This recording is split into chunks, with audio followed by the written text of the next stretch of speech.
abinda zan cika mana da shi akan maganar gobe ranar Arafa shine in ka zo addu'a dan uwana ka yi addu'a da gaske kuma ka yi addu'a da zuciyarka da harshenka inda hali ka yi da hawa akwai wani abu da a tarbiyyar muka gaza shine yin kuka saboda Allah don Allah in baka taɓa yin wa gobe ka kura yadda za ka keɓe ka kuka kana tunanin laifukanka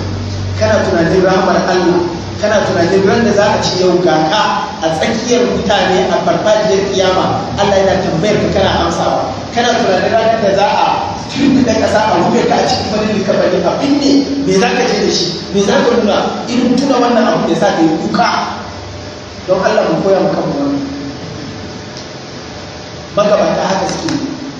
shi yake ƙara maka son Allah yake ƙara maka ƙaunar Allah yake ƙara maka tsoron Allah a zuciya